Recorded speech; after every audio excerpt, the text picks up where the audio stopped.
आपका स्वागत है द रणवीर शो क्लिप्स में। बस देखते रहो और सीखते रहो। आपने कहा कि अगर 1 वीक का टाइम है तो आप हाँ। एंटीबायोटिक्स एंटी इन्फ्लेमेटरी दे देते हो।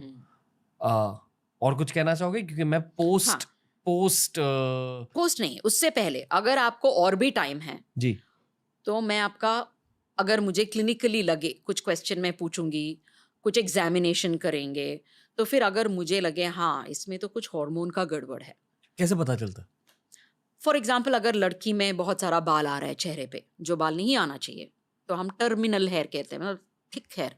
ज़रा-ज़रा सा बाल तो हम सबको होता है, लेकिन वो वेललेस होते हैं, बहुत पतला-सा ऑलमोस्ट स्किन कलर के बाल होते हैं। अगर वो थिक बन गया, ब्लैक बन गया, तो मुझे पता है कुछ तो गड़बड़ है, राइट? दूसरा है अगर बाल बहुत झड़ रहे हैं आपका, ज़रा-सा बाल तो सबका झड़ता है, पॉल्यूशन है, स्टाइलिंग कर रहे हो, खाना गलत खा रहे हो, वो हो सकता है। लेकिन अगर बहुत बाल झड़ रहा है, तो वो मुझे सोचेगा कि कुछ तो खराब है। अगर आपके बॉडी में बहुत सारा पिगमेंटेशन है, नेक में है, इधर है, जैसा आपका किसी एपिसोड में मैंने देखा अकैंथोसिस निग्रिकेंस आपने बात किया है, हाँ हाँ हाँ। Which is insulin resistance. तो वो ऐसा नहीं कि सिर्फ डायबिटीज़ को हो सकता है, अच्छा। वो इंसुलिन रेजिस्टेंस पीसीओएस में भी हो सकता है। सिर्फ बच्चे जो हेल्दी होते हैं या बहुत वेट गेन होता है, उनमें भी हो सकता है। तो that is very important sign for me. तो हम वो देखते हैं। बॉडी के फ़ोल्ड्स में, अंडर आर्म्स में, बॉडी फ़ोल्ड्स में आपको पिगमेंटेशन है, तो वो भी मुझे ये है एक क्लू है। पीठ में एक्ने है, पीठ में बाल है, पेट के सेंटर में बाल है लड़कियों को, तो वो क्लू है। आपके पीरियड्स ठीक नहीं है, तो वो एक क्लू है। पीरियड्स महीने में जो लड़की का पीरियड्स आता है, उस प्रॉब्लम है, तो मुझे वो है। फ्रीक्वेंसी ठीक से नहीं आया तो। और फिर आपको पीरियड से पहले अगर ब्रेस्ट टेंडरनेस हो या बहुत सारा पेन हो, तो वो भी मुझे एक क्लू है। तो ऐसा बहुत सारा हम देखते हैं। पिंपल्स नेक में आने लगे और इधर बहुत सारा बड़ा पेनफुल पिंपल है और जा ही नहीं रहा है, तो ये सब मुझे क्लू है कि बोलने के लिए कुछ तो हार्मोन गड़बड़ है। अगर आदमी में भी बहुत लाल वाला पेनफुल पिंपल है और उनका ज़रा सा चेस्ट बढ़ने लगा है, तो उसमें ज़रा-सा हम एक फीमेल हार्मोन है प्रोलैक्टिन, वो बढ़ सकता है। तो वो भी मुझे ये है कि हाँ, इसमें भी कुछ हार्मोन गड़बड़ है। तो ये पता करने के लिए मैं कुछ ब्लड टेस्ट करवाती हूँ। जी। तो उसके लिए टाइम चाहिए और वो ब्लड टेस्ट ऐसा नहीं कि हाँ। और एक मैं वार्न करना चाहती हूँ, कोई इस दिन ऐसा ही एक कोई आई थी, हाँ, मैंने ब्लड टेस्ट करके आया। आपको कौन बताया? वो इंटरनेट में मैंने ढूँढ लिया। किस दिन कराया? कराया किसी तो एक दिन। तो पूरा उनका पैसा बर्बाद हो गया, क्योंकि हमको ब्लड टेस्ट एक टाइम पे चाहिए होता है। एक पीरियड्स के साइकिल का एक दिन में चाहिए होता है। तो अगर आप रैंडमली कभी करके आए, तो वो हमको कुछ मतलब का है नहीं। तो इसलिए वो सब डॉक्टर के पास जाके प्लीज़ पूछो क्या ब्लड टेस्ट है और कब करना चाहिए। तो हम ब्लड टेस्ट करवाते। फिर हमको लगा इसमें हार्मोन गड़बड़ है, तो हम हार्मोन फिक्स करते। और हार्मोन फिक्स होते-होते आपके स्किन में दिखने के लिए आपको एटलीस्ट 2-3 महीना लगता है। तो इसलिए ये मैं बोलती हूँ कि ये लॉन्ग टर्म आपको फिक्स करने के लिए, तो ये तो होता रहेगा। लेकिन आपको इमीडिएटली अभी एक्ने दिखना नहीं चाहिए, उसके लिए मैं क्लिनिक में या पील कर सकती हूँ। जो हम कुछ ब्रश में केमिकल लगाते हैं और वो नेचुरल एसिड्स होते हैं, कोई केमिकल वाला एसिड्स होता है। उसमें जैसा आपका स्पॉट करेक्टर है, उसके 10 गुना पावरफुल सेम चीज़ें होती है ऑलमोस्ट कभी-कभी। ओके। सैलिसिलिक एसिड हो, मैंडेलिक एसिड हो, लैक्टिक एसिड हो, ये सब होता है। तो उसको हम लगाते हैं कभी-कभी 6 मिनट में, कभी-कभी 10 मिनट के लिए, देख के चेहरे के कौन-सा कॉन्संट्रेट चाहिए, कितना रखना चाहिए, वो डॉक्टर डिसाइड करेगा। वो आप करो, तो उसमें तुरंत एक्ने कम हो सकता है। जी। और फिर जैसा मैंने पहले बोला एक्सट्रैक्शन, जो मैंने बोला था ना, ब्लैक हेड और व्हाइट हेड स्टेज में अगर आ गए, तो हम वो एक्सट्रैक्ट भी करते हैं ताकि वो और बड़े और नेक्स्ट स्टेज में ना जाए। दर्द होता है? अम, वो आपका थेरेपिस्ट का एक्सपीरियंस में होता है। हमारा क्लिनिक में एक थेरेपिस्ट है जो 10 साल से वही कर रहे हैं चीज़ें। जी जी तो जी। उनका हाथ इतना, नाजुक है। हाँ, तो प्रैक्टिस कर करके उनको पता है कि कैसा ठीक करने का। जी जी जी। तो वो कर सकते हैं। और जैसा मैंने बोला, वो क्लीन अप तो आप ठीक से जगह पे करो, क्योंकि उसके आजू-बाजू का हाइजीन, आपका स्पॉन्ज, आपका एक्सट्रैक्टर, आपका स्टीम, सबसे इन्फेक्शन हो सकता है। तो वो बहुत करेक्ट करने का ज़रूरत है। तो वो कर सकते हैं। तो ये सब कर सकते हैं हम, जब 1 हफ्ता है तो भी ठीक कर सकता है। लेकिन हार्मोन करेक्ट करने में टाइम लगता है। वो हम उनको एक्सप्लेन करते हैं। हम ये अभी फिक्स कर रहे हैं, लेकिन होते-होते आपको ये फिक्सिंग की जरूरत नहीं पड़ेगी, जी। एक्ने ट्रीट हो जाएगा। और कभी कभी होता है कोई लोग जो बिना डॉक्टर के पास जाए या बिना सोचे समझे सप्लीमेंट्स ले लेते हैं, कोई भी प्रोटीन, कोई भी बॉटल में आया हुआ कोलाजन, पाउडर में आया हुआ कोलाजन, जिसमें हजार, वो कोलाजन मैं बोल रही हूँ क्योंकि वो बहुत पॉपुलर हो गया आजकल, सब लोग ले रहे हैं, प्रोटीन ले रहे हैं, ये ले रहे हैं, B12 ले रहे हैं।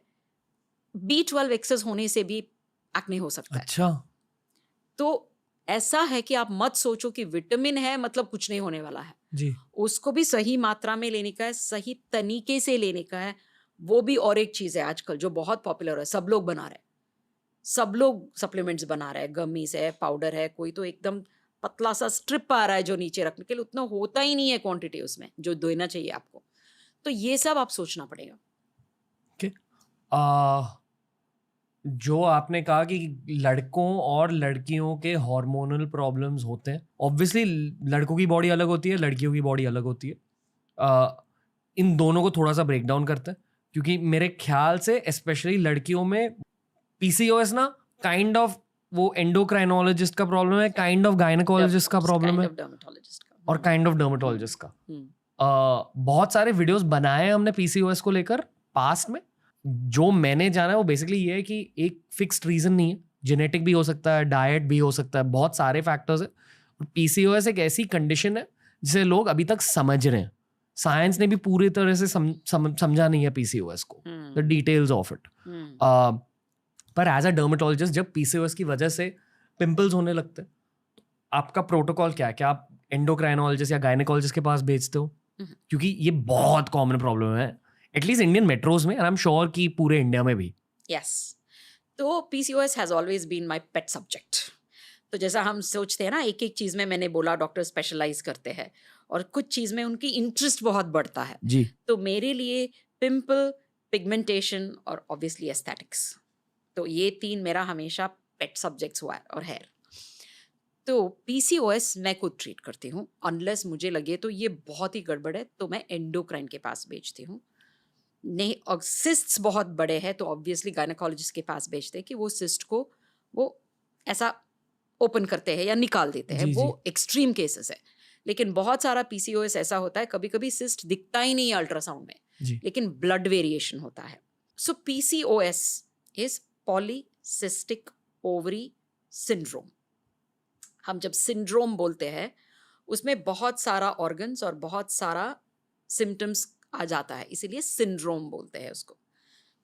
P is polycystic, PC is polycystic, मतलब बहुत सारा छोटे छोटे सिस्ट मतलब पानी भरा हुआ गुब्बारे हो जाता है आपकी ओवरीज में। ओवरीज जिसमें हमारा अंडा होता है, एग्स प्रोड्यूस होता है, तो दैट इज योर ओवरी। सो ये मल्टीपल सिस्ट हो सकता है और उसके वजह से आपके कुछ हार्मोन्स का गड़बड़ होता है ना। PCOS क्यों होता है? जैसा आपने बोला है, स्ट्रेस के वजह से हो सकता है, ज़्यादा खाने के वजह से हो सकता है, गलत खाने के वजह से हो सकता है, और किसी किसी को फैमिली में वेट है, एक्स्ट्रा वेट होता है, तो वो लोग बेचारे गलत या ये नहीं खाएंगे तो भी उसका जेनेटिकली बड़े है। मुझे 2 टाइप के डॉक्टर्स मिले जब भी मैंने PCOS की बात करी, इवन ऑफ कैमरा, क्योंकि अगर मुझे इसके बारे में कंटेंट बनाना है तो जानने की जरूरत है। Of course. कुछ डॉक्टर्स कहते हैं कि वेट की वजह से है, अगर डाइट ठीक नहीं है तो वेट बढ़ेगा, वेट बढ़ने से फिर हार्मोनल प्रॉब्लम्स होते हैं। पर ये सच है, ठीक है। और यहाँ कुछ लोग ऑफेंड हो जाएंगे, पर फिर भी मैं कहूँगा, मैं डॉक्टर बिल्कुल नहीं हूँ, मैं बस ऑब्जर्वर हूँ। अगर हमने कंटेंट में, वीडियोस में कहा कि ये वेट से रिलेटेड है, और अगर आपने वेट घटाया तो PCOS भी कुछ हद तक फिक्स हो सकता है। करेक्ट। लोग ऑफेंड हो जाते हैं। क्यों? क्योंकि लोगों का मानना ये है कि यार मेरे PCOS से ही मेरा वेट बढ़ा है। यस, हो भी सकता है। So I'll tell you. तो ये विशियस साइकिल है जी। और ऐसा नहीं कि सिर्फ मोटे लोगों को PCOS हो सकता है। I am sorry, I don't know the right word. मैं मोटा बोला तो लोग ऑफेंड मत ये होना, हिंदी please. ऑडियंस है, ये डायरेक्ट ऑडियंस है। अच्छा, इंग्लिश ऑडियंस और हिंदी ऑडियंस, इंग्लिश ऑडियंस बुरा मान जाती है। सोचना पड़ता है आजकल की क्या बोलूं क्या नहीं बोलूं। जी। तो लीन PCOS होता है, मतलब लोग जो पतले होते हैं उनको भी PCOS हो सकता है जी। तो ये एक बात है ना। दूसरी बात ये है कि वेट होने से PCOS होता है, पीसीओएस होने की वजह से वेट बढ़ता है. जी. So it's a vicious cycle. तो आप किसी को तोड़ना पड़ेगा. कौन सा तोड़ना आसान है? वेट घटाना आसान है. तो वेट कम होते होते जरा जरा सा हार्मोन फिक्स होता है. जरा जरा सा हार्मोन फिक्स होते आपको वेट घटाना आसान हो जाता है. This is the cycle. जी. बस. तो इसीलिए पीसीओएस कौन पहला हमें नहीं पता. अंडा है कि मुर्गा. It's like that. तो ये हार्मोन खराब होने से आपका वेट बढ़ने चालू हुआ और इसीलिए अभी वेट बढ़ते बढ़ते और खराब हो गया, या पहले वेट बढ़ा इसीलिए हार्मोन खराब हो गया और अब इससे और वेट बढ़ा. जी. ये हमको नहीं पता है. अलग अलग लोगों में अलग अलग हो सकता है, लेकिन वेट घटाने से पीसीओएस कम हो सकता है, ये तो नक्की बात है. अगर आपको ये क्लिप अच्छा लगा तो ऐसे ही 1000 क्लिप्स अपलोड किए गए हैं इस चैनल पर. बस देखते जाओ और सीखते जाओ.